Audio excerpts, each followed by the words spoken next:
Hola, bienvenidos una vez más a Relatos en la Ventana. Hoy vamos a leer al dramaturgo italiano Luigi Pirandello, que evidentemente es considerado dramaturgo, ya que la mayor parte y la parte más importante de su obra se desarrolló en el teatro, pero que también fue un gran escritor de novelas y de relato breve. De hecho, antes del año 1916, en el que se escribe su primera obra de teatro, ya tenía publicadas unas 6 o 7 novelas previamente, también había publicado algunos libros de poesía, y luego se embarcó a partir de 1922 en la que sería una de las obras de su vida, que es la escritura de relatos breves. Su propuesta asimismo había sido la de escribir 365 relatos, uno para cada día del año.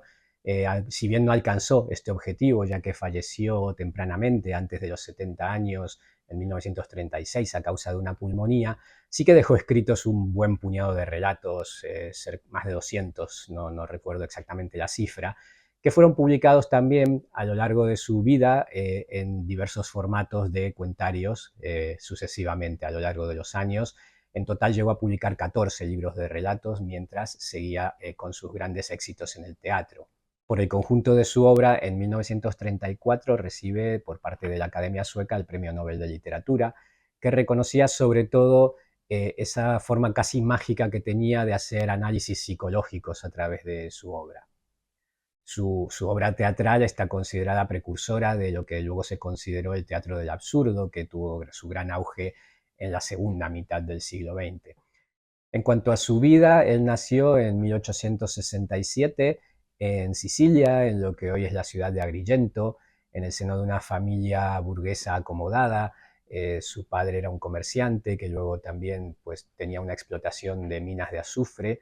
Si bien hacia finales del siglo XIX, una de estas minas de azufre que su familia explotaba sufre un desastre natural en el que pues, se pierde muchísimo dinero y la familia empieza a tener bastantes penurias económicas. Y en cuanto a su vinculación con la historia de Italia, digamos que su familia se vincula con los movimientos de Garibaldi de reunificación del reino italiano, eran antiborbónicos, y en la década de 1920 Luigi Pirandello, en contra de la opinión de muchísimos de sus familiares y gente cercana, sobre todo de su trayectoria intelectual, se vincula con Mussolini y el movimiento fascista, lo que le vale ser nombrado presidente de la Academia Italiana. Esto es una cosa que hoy en día pues, se estudia en un tono bastante crítico, pero no dejan de ser consideradas sus obras de teatro pues, una gran muestra del teatro de primera parte del siglo XX. En cuanto a su obra literaria no teatral, se puede destacar la novela El difunto Matías Pascual, que trata sobre esa experiencia traumática con las pérdidas de la mina de azufre en Sicilia, y también sus cuentos que se fueron compilando después de su muerte hasta llegar a estas obras completas que la editorial española Nórdica publicó hace unos 10-15 años, que se titulan Cuentos para un año, y en 3 tomos reúne la totalidad de su trabajo cuentístico. Pues bien, de esto voy a leer el cuento incluido en uno de esos libros. El libro fue titulado El viejo Dios y se titula Limas de Sicilia. ¿Está aquí Teresina? El camarero, todavía sin camisa, pero ya asfixiado por un altísimo cuello de pajarita, observó de los pies a la cabeza al joven que permanecía en el rellano de la escalera. Campesino por el aspecto, con el cuello del áspero abrigo levantado casi hasta las orejas, con las manos moradas y ateridas que sustentaban una bolsa sucia de un lado y una vieja maleta del otro, como en equilibrio. Teresina, ¿y quién es? Preguntó a su vez, arqueando su ceja densa y única, que parecía un bigote afeitado y pegado allí para no perderlo. El joven primero sacudió la cabeza para que de su nariz saltara una gotita de frío. Luego contestó: Teresina, la cantante. Ah, exclamó el camarero con una sonrisa de irónico estupor. Se llama así Teresina. ¿Y tú quién eres? ¿Está o no está? Preguntó el joven, frunciendo el ceño y respirando por la nariz. Dígale que mi cucho está aquí y déjeme entrar. Pero no hay nadie ahora, contestó el camarero con una sonrisa forzada en los labios. La señora Sina Marnis está en el teatro todavía y... ¿También la tía Marta? Lo interrumpió Micucho. Ah, usted es el sobrino. Y el camarero se puso ceremonioso. Entre pues, no hay nadie. La tía también está en el teatro. No volverán antes de mediodía. Es la noche de honor de su... ¿Qué sería ella, la señora? ¿Su prima? Micucho se sintió incómodo durante un instante. No soy... No, No, no soy su primo, de verdad. Soy Micucho Bonavino. Ella sabe quién soy. Vengo a propósito desde el pueblo. Ante esta respuesta el camarero consideró oportuno retirar el usted y utilizar el tú. Introdujo a Micucho en una habitación oscura cerca de la cocina donde alguien roncaba estrepitosamente y le dijo: «Siéntate aquí, ahora traigo una lámpara». Micucho miró primero hacia donde provenía el ronquido, pero no pudo distinguir nada. Luego miró hacia la cocina donde el cocinero, asistido por un pinche, preparaba la cena. Los olores de la comida en preparación lo vencieron. Sintió una embriaguez vertiginosa, no comía desde la mañana, llegaba desde la provincia de Mesina, después de una noche y un día enteros en tren. El camarero trajo la lámpara y la persona que roncaba en la habitación, detrás de una cortina suspendida de una cuerda, desde una pared a la opuesta, masculló. «¿Quién es?» «Dorina, arriba», llamó el camarero. «Aquí está el señor Bombicino». «Bonavino», lo corrigió Micucho, que estaba soplando sobre sus dedos. «Bonavino, Bonavino, conocido de la señora. Tú duermes profundamente, llaman a la puerta y no oyes. Yo tengo que poner la mesa, no puedo hacerlo todo yo, ¿lo entiendes? Ocuparme del cocinero que no sabe, de la gente que entra». Un gran y sonoro bostezo, prolongado en el estiramiento de los miembros y concluido con un relinche por un imprevisto escalofrío, acogió la protesta del camarero, que se alejó exclamando: «Está bien». Micucho sonrió y lo siguió con la mirada a través de otra habitación en penumbra, hasta la amplia sala con la espléndida mesa al fondo, y permaneció contemplando sorprendido, hasta que de nuevo el ronquido hizo que se volviera hacia la cortina.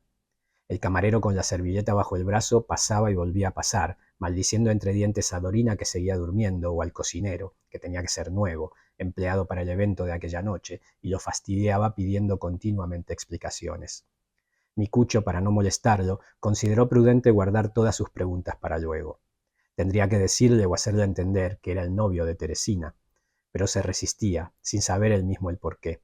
Tal vez porque aquel camarero ahora tendría que tratarlo a él, Micucho, como al señor de la casa, y él, viéndolo tan suelto y elegante, aunque todavía sin frac, no conseguía vencer la incomodidad que sentía solo de pensarlo. Pero en cierto momento, viendo que volvía a pasar, no pudo evitar preguntarle: «Perdone, ¿de quién es esta casa?» «Nuestra, mientras vivamos», le contestó el camarero con prisa.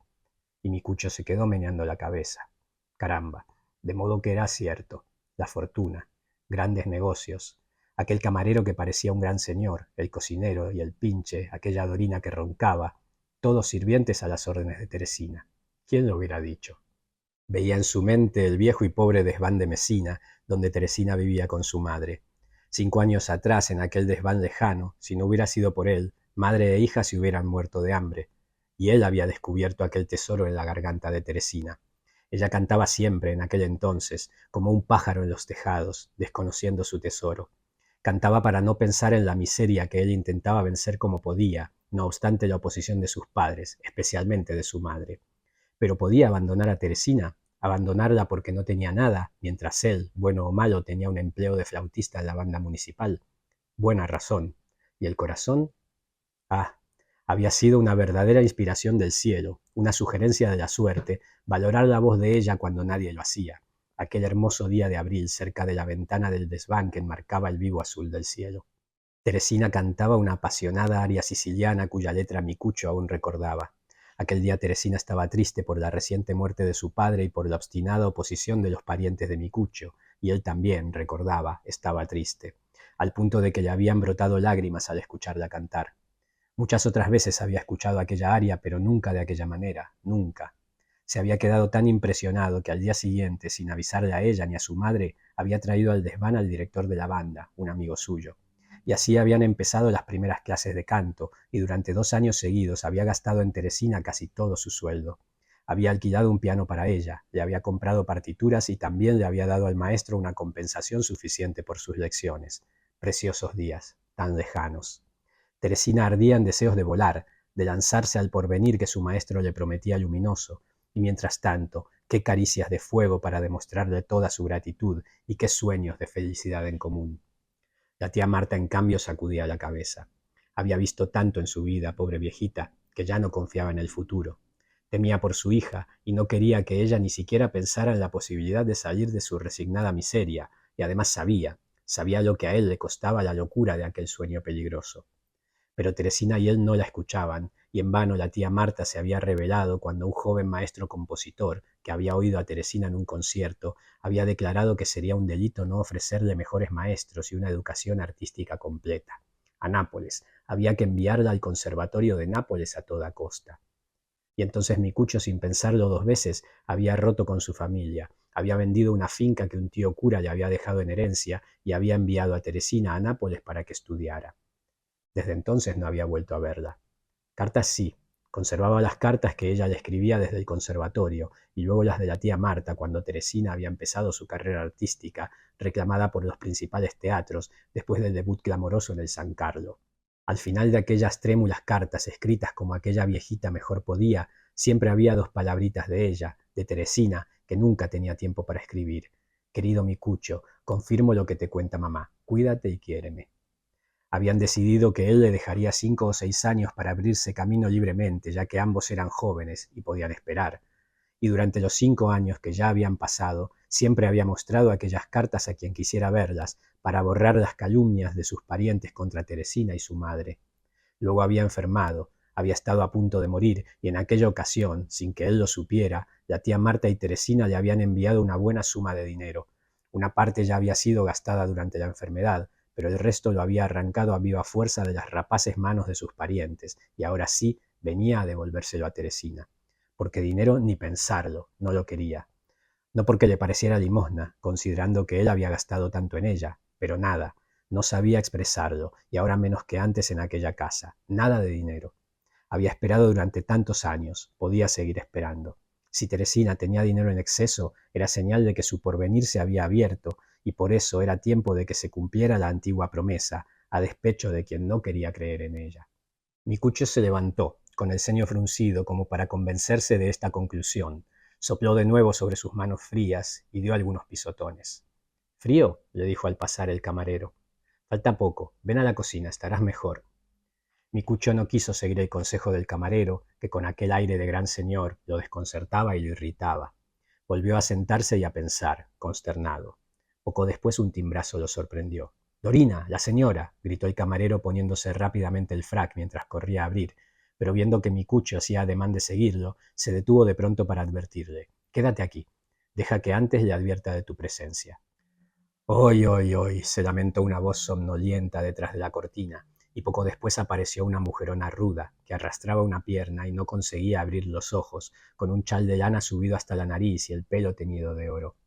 Micucho la miró pasmado. Ella también, sorprendida, abrió los ojos mirando al extraño. —La señora —repitió Micucho. Entonces Dorina se despertó de pronto. Aquí estoy —dijo quitándose el chal y tirándolo detrás de la cortina, corriendo hacia la puerta con su pesada figura. La aparición de aquella bruja teñida y la amenaza del camarero le infundieron a Micucho, ya alicaído, un angustioso presentimiento. Oyó la voz aguda de la tía Marta. —¡A la sala, Dorina! ¡A la sala! Y el camarero y Dorina pasaron ante él sosteniendo magníficas cestas de flores. Irguió la cabeza para mirar en la sala iluminada, al fondo, y vio a varios señores en frac que hablaban confusamente. Su vista se nubló. Era tanto el estupor, tanta la emoción, que no se dio cuenta de que sus ojos se habían llenado de lágrimas.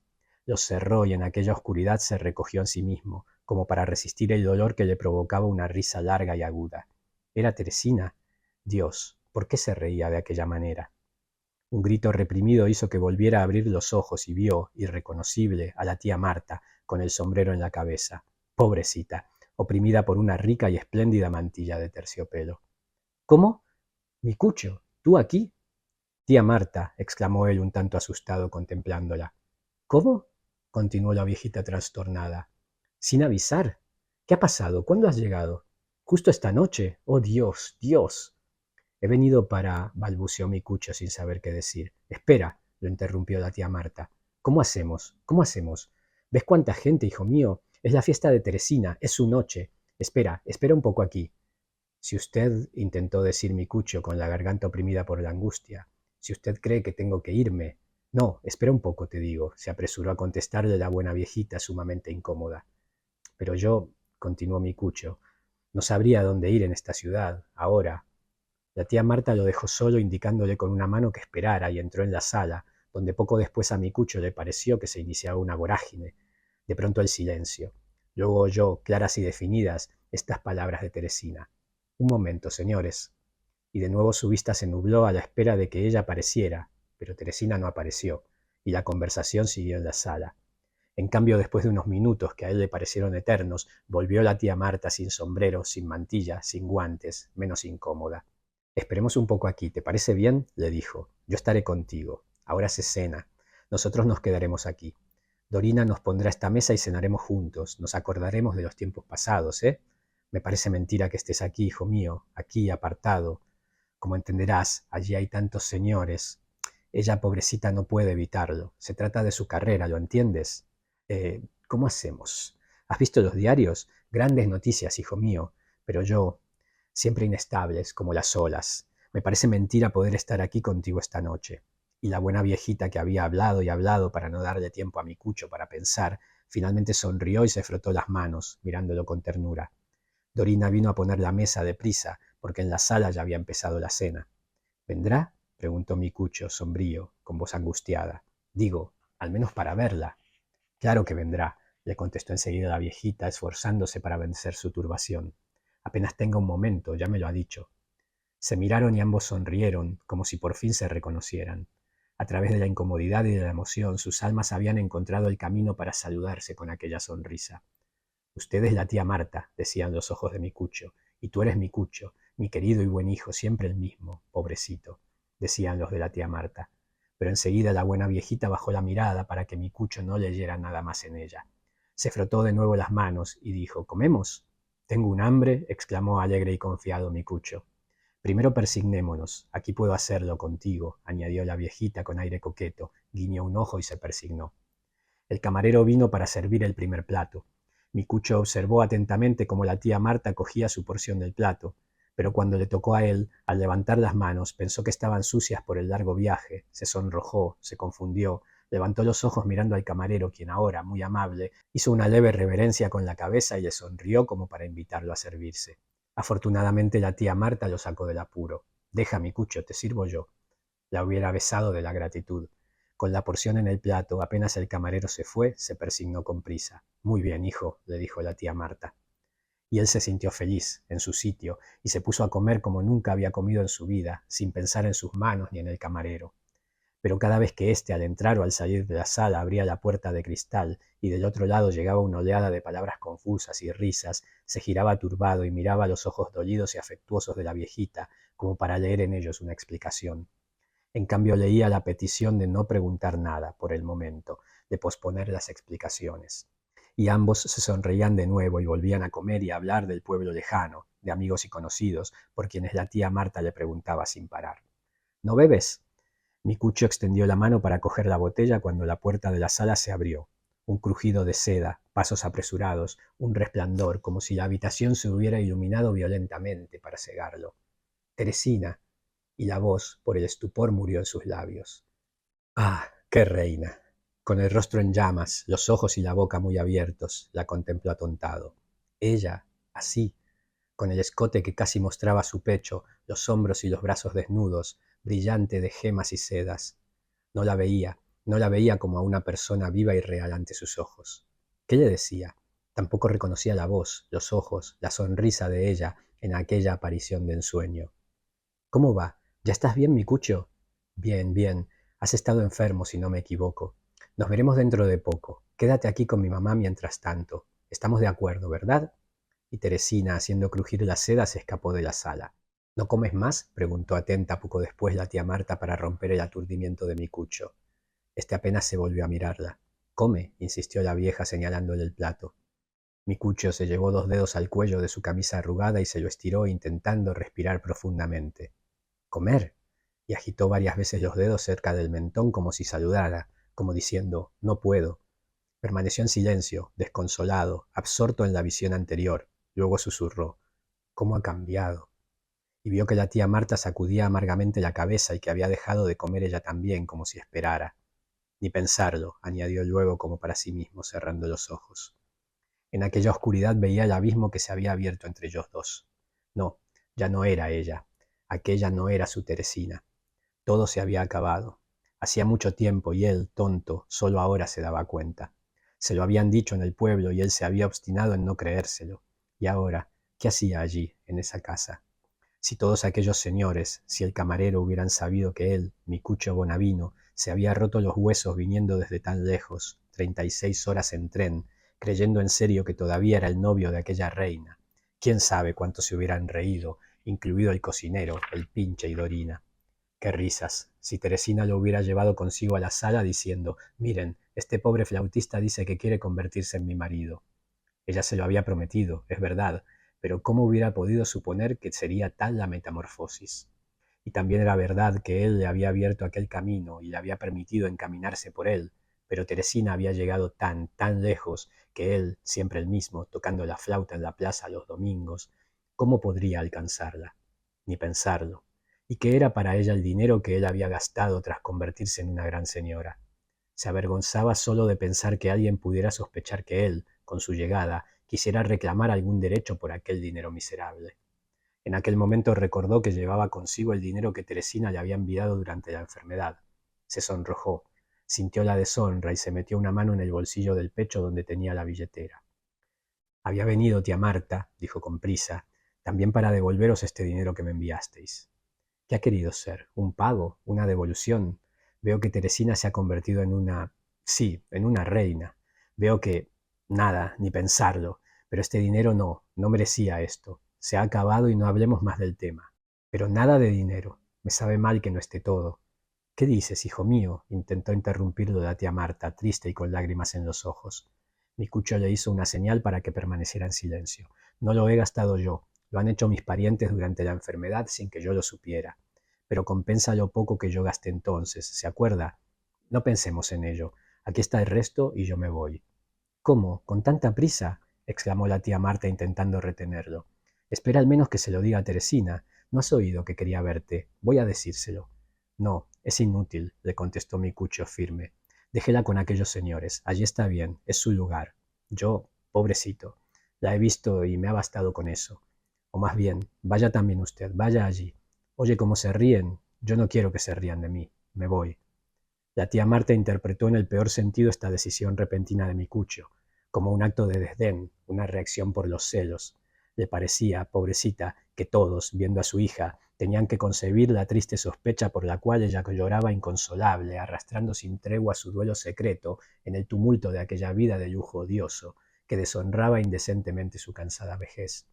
Pero yo, se le escapó, yo no puedo seguir vigilándola, hijo mío. ¿Por qué?